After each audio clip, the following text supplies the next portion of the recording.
Bonjour, dans la vidéo d'aujourd'hui, je vais vous montrer comment installer une ROM personnalisée sur votre Samsung Galaxy S7.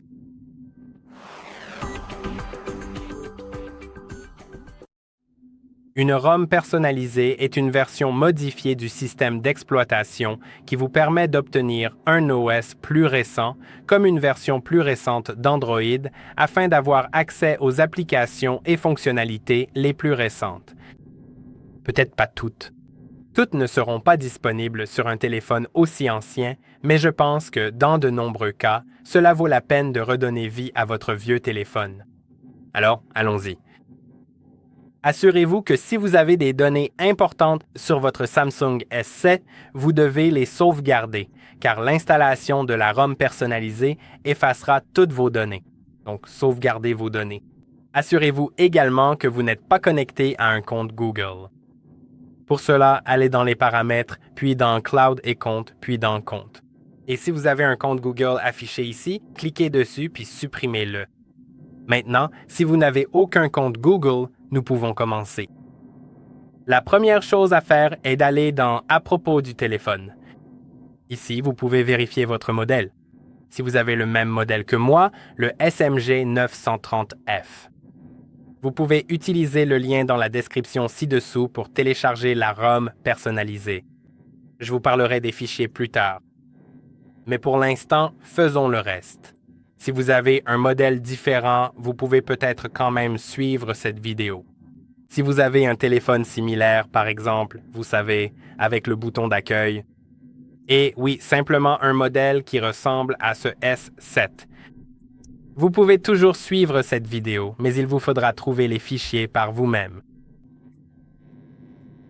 Mais vous pouvez aussi essayer de chercher sur notre chaîne d'autres vidéos concernant d'autres Samsung.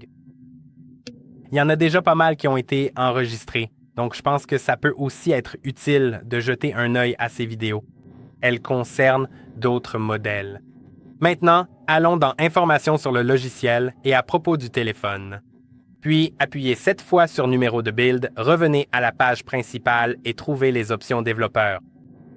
Ensuite, activez le déverrouillage OEM et cliquez sur Activer. N'oubliez pas que cela effacera toutes vos données, alors assurez-vous d'avoir fait une sauvegarde et d'être déconnecté de votre compte Google. Maintenant, nous allons devoir passer à l'ordinateur car notre bootloader est déjà déverrouillé. C'est un vieux téléphone, donc le déverrouillage du bootloader ne nécessite pas d'entrer en mode de déverrouillage de l'appareil. Après avoir éteint le téléphone maintenant passons à notre ordinateur, comme je l'ai dit, et nous allons faire quelques manipulations. Alors, pour commencer par le début, je vais vous présenter le site web de Mega. Voici le lien dans la description ci-dessous, si jamais vous ne le voyez pas dans la description ci-dessous. Pour une raison quelconque, voici le lien, donc vous pouvez simplement le taper dans votre navigateur. Le Custom Recovery est un mode de récupération que vous devrez télécharger afin de pouvoir installer la ROM personnalisée. Donc sélectionnez-le et téléchargez-le ici. Maintenant, revenons en arrière, puis allons à la ROM personnalisée. Et j'ai préparé deux versions différentes. Celle-ci qui est le port SDIX, ce qui signifie qu'elle aura One UI. Elle ressemblera essentiellement à un système Samsung. Mais elle sera plus récente, mais pas tant que ça non plus. Vous pouvez aussi aller sur Lineage qui propose Android 14. Je ne suis pas sûr de ce qu'était One UI 4.1. Je vais vérifier. C'est probablement Android 12. Oui, c'est Android 12, mais ça ressemble à Samsung ou Android 14 qui ressemble au système Google Pixel. Je vais utiliser celle-là et elle comporte deux fichiers parce que le fichier de base ne prend pas en charge les services Google, donc il faudra aussi récupérer le deuxième fichier. Et si vous prenez celle-ci, il n'en faut qu'un seul et vous pouvez choisir celui que vous voulez. Vous pouvez tester les deux. Vous aurez également besoin d'utiliser le Universal Cleaner et le Universal Partitioner. Donc, j'ai téléchargé ces deux fichiers depuis Lineage et ces deux fichiers universels. Maintenant, nous pouvons aller sur notre site web, le Oruset. .info, puis allez dans Download. D'accord, il y a une publicité dans la section Téléchargement. Vous devrez trouver les pilotes Samsung. Ils sont généralement en haut de la liste, mais s'ils n'y sont pas, tapez simplement leur nom ici. Cliquez sur Télécharger. Assurez-vous que ce sont bien ceux avec cette image. Maintenant, retournez dans la section Téléchargement et trouvez Odin. Vous pouvez voir que c'est Odin. Ma connexion Internet ne fonctionne pas correctement comme je l'ai découvert aujourd'hui. Oui, vous pouvez voir que ça ne fonctionne pas correctement. Alors, essayons d'actualiser la page et je vais y entrer à nouveau. Voilà, c'est bon. Vous pouvez voir la version 3.14.4. Cliquez sur Télécharger. Cliquez sur Télécharger ici. Je l'ai déjà téléchargé. Et ensuite, nous pouvons aller dans nos téléchargements, qui sont juste ici. Et maintenant, trouvons d'abord les pilotes Samsung et faites un clic droit dessus. Ensuite, cliquez sur Extraire tout et cliquez sur Extraire. Cela va vous donner ce dossier. Il se peut même qu'il s'ouvre automatiquement. Vous trouverez ce fichier de pilote USB, ouvrez-le, et une fois que c'est fait, une fois que vous l'avez installé, vous devrez redémarrer votre ordinateur. Je l'ai déjà installé, donc je ne vais pas le faire, mais assurez-vous de redémarrer votre ordinateur, sinon cela pourrait ne pas fonctionner. Maintenant, la prochaine chose, c'est Odin, qui est juste ici. Ouvrez-le, puis vous devrez aussi extraire le fichier d'abord. En faisant un clic droit, puis en cliquant sur Extraire tout, ensuite Extraire, et vous trouverez Odin Exa. Maintenant, préparez un câble micro USB, assurez-vous qu'il fonctionne pour le transfert de fichiers. Dans un instant, nous verrons si ça fonctionne. Mais d'abord, nous devons mettre notre téléphone en mode téléchargement. Pour le faire, éteignez-le en maintenant le bouton d'alimentation enfoncé, puis appuyez sur Éteindre et appuyez à nouveau dessus. Et maintenant, une fois qu'il s'éteint, il va vibrer. Laissez-lui encore 10 secondes pour refroidir, puis maintenez le bouton d'alimentation enfoncé. Le bouton de volume bas et ce bouton d'accueil en même temps. Donc, je les maintiens tous les trois enfoncés maintenant. Alimentation, volume bas et bouton d'accueil, puis appuyez sur volume haut. Dans un instant, vous êtes maintenant en mode téléchargement. Vous pouvez maintenant brancher le câble s'il n'est pas encore connecté. Et si votre téléphone apparaît comme un port COM dans la liste, cela signifie que les pilotes ont été installés. Après avoir installé les pilotes, assurez-vous que l'ordinateur a été redémarré, sinon cela pourrait ne pas fonctionner ici. Et cela signifie aussi que le câble fonctionne correctement. Allez dans Options ici et assurez-vous que le redémarrage automatique et la réinitialisation d'usine ne sont pas sélectionnés. En gros, tout doit être décoché ici.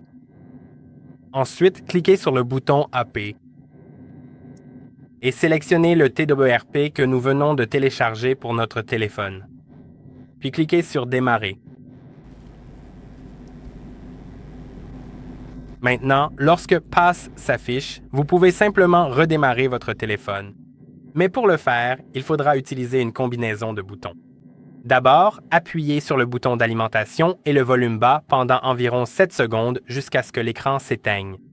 Et une fois que c'est fait, tout en maintenant le bouton d'alimentation, déplacez votre doigt du volume bas vers le volume haut et ajoutez un autre doigt sur le bouton d'accueil. Alors, faisons-le. Alimentation et volume bas pendant environ 7 secondes. Et une fois que l'écran s'éteint, passez au volume haut et ajoutez également le bouton d'accueil tout en maintenant le bouton d'alimentation. Maintenant, vous pouvez voir que nous sommes sur le logo Samsung Galaxy S7.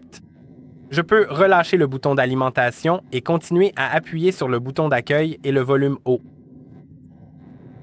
Et ensuite, il démarre sur TWRP.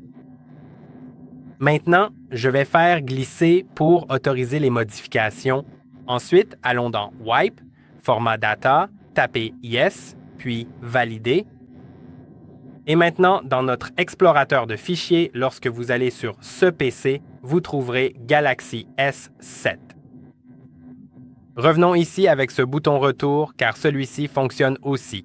Donc oui, soit celui-ci, soit celui-là.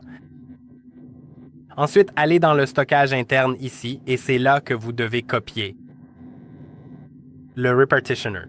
Donc, allez dans téléchargement puis trouvez le repartitioner. Je vais cliquer sur CTRL-C, mais vous pouvez aussi faire un clic droit et cliquer sur Copier. Ensuite, allez sur Galaxy S7, stockage interne, et cliquez soit sur CTRL et V, soit faites un clic droit et cliquez sur Coller. Ensuite, cliquez sur Installer ici dans TWRP et sélectionnez Repartitionner. Maintenant, faites glisser pour confirmer le flash et attendez un instant. Il est très probable que...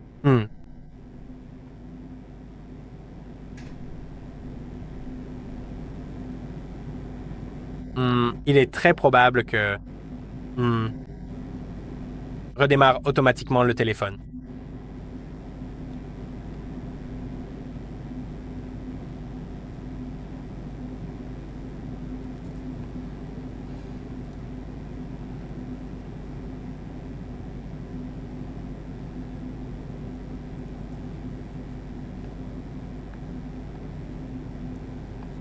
D'accord, laissons-lui un instant.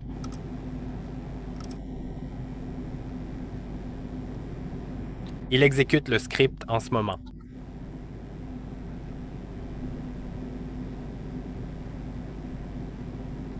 Je ne vais pas couper la vidéo ici, juste pour que vous puissiez tout voir correctement.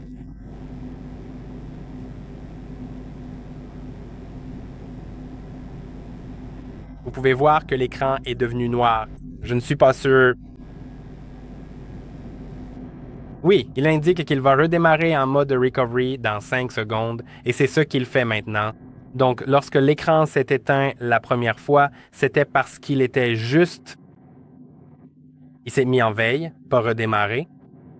Maintenant, dans un instant, il va revenir en mode recovery. Donc, nous allons retourner dans l'option de nettoyage, Wipe. D'accord? Faisons glisser pour autoriser les modifications. Cliquons sur Wipe, Format Data, tapez Oui, Valider, attendez un instant, revenez en arrière plusieurs fois et maintenant, trouvez le Universal Cleaner. Je vais faire CTRL-C, aller dans le stockage interne du Galaxy S7, faire CTRL-V ou coller, puis cliquer sur Installer. Eh bien, je ne le vois pas. Je ne le vois pas, ce qui est étrange.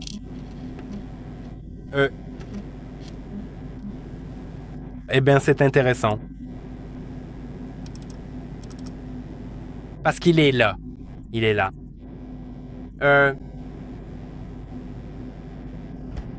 Mon câble est bien branché, mais tu sais ce que je vais faire? Je vais simplement refaire le nettoyage. On va réessayer.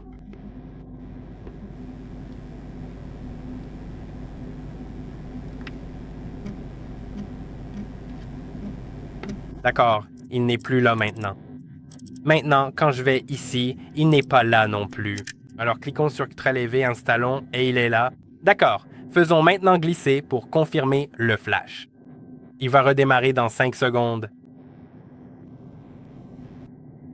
Ces fichiers sont simplement nécessaires, peu importe la ROM personnalisée que vous installez. Donc oui, il suffit de lui laisser... Voilà, et dans un instant, on essaiera d'installer le reste. Maintenant, je vais ouvrir une autre fenêtre, un explorateur de fichiers. Faisons glisser pour autoriser les modifications. Maintenant, faisons encore glisser, formatons les données. Oui! Retournez en arrière, puis allez dans Téléchargement et je sélectionne à la fois Lineage et Nick. Gaps. Donc, je vais les sélectionner tous les deux ou alors les faire un par un. CTRL-C. CTRL-V. Cela prendra un peu plus de temps pour copier les fichiers. Rappelez-vous, le micro USB n'est pas très rapide et les fichiers ne sont pas si petits. Comme vous pouvez le voir, il y en a pour 2 minutes. Je vous retrouve quand ce sera terminé. D'accord, c'est presque fini. Et maintenant, allons dans Installer. Pourquoi ça ne le déverrouille pas? Installer et commencer par Lineage, puis confirmer le flash.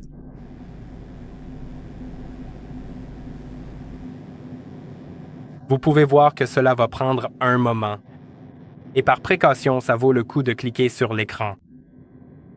Toutes les quelques secondes, juste pour que l'écran ne s'éteigne pas. Parce que, je ne voudrais pas que ça arrive. Je ne sais pas si ça le ferait. Probablement pas. Arrêtez la mise à jour, arrêtez l'installation, mais je le fais toujours quand il installe le fichier en lui-même. Juste pour être sûr, vous voyez, je tape simplement. Comme ça, et dans un instant, nous allons installer les Nika J Apps. D'accord, vous voyez qu'elles sont là. Revenons en arrière, allons sur Nik J Apps. Maintenant, faites glisser à nouveau, et voilà comme ceci. Puis tapez plusieurs fois de suite. Ou ne tapez pas si ça ne vous dérange pas. Vous pouvez toujours simplement répéter le processus en réinitialisant à nouveau le système et en recopiant les fichiers et en les installant à nouveau. Vous pouvez voir qu'il exécute certains services, les services Google, et ces services sont essentiels pour que le système fonctionne correctement avec les applications Google. Et ce n'est pas comme s'il installait des logiciels indésirables de Google, comme des trucs liés à Google Agenda. Il est écrit Google Agenda, mais il s'agit de l'adaptateur de synchronisation. Donc, il est là pour synchroniser avec votre compte Google, pas simplement pour vous ajouter des applications inutiles. Vous verrez plus tard, lorsque vous configurerez le téléphone, qu'il n'y aura pas beaucoup d'applications Google. Il y aura le Google Play Store, et je pense que ce sera tout. Oui, mais il installe aussi le clavier Google, il installe certains frameworks de services, d'autres choses comme la météo, et oui, mais ce ne sera pas grand-chose. Et ils sont essentiels pour pouvoir utiliser le téléphone normalement.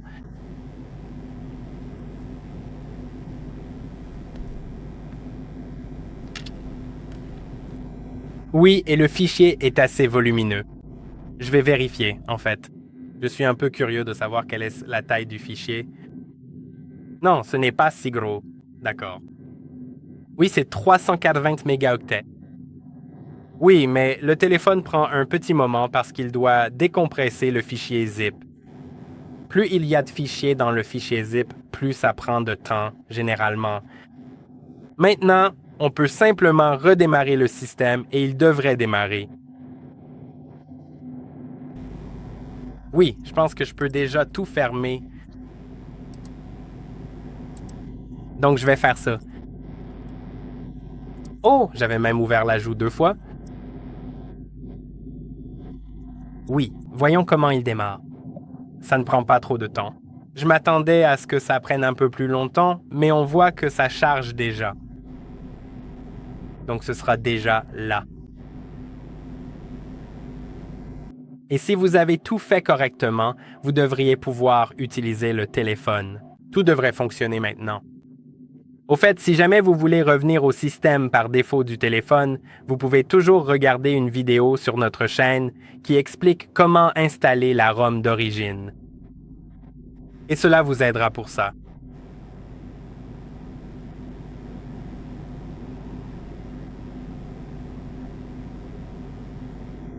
Attendons un instant. Je vais en fait mettre la vidéo en pause et je reviens vers vous. Et le téléphone a démarré. Nous pouvons le configurer. Je vais le configurer rapidement, juste pour vous montrer à quoi ressemble le système. Je vais donc passer le réseau mobile. Je vais passer le Wi-Fi pour l'instant.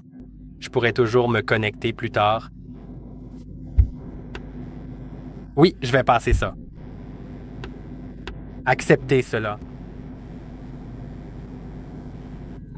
Comment est-ce que je saute vraiment cette étape? Je ne peux pas. OK, alors sélectionnons le schéma et l'empreinte digitale. Vous pouvez en fait personnaliser la taille du schéma. C'est cool.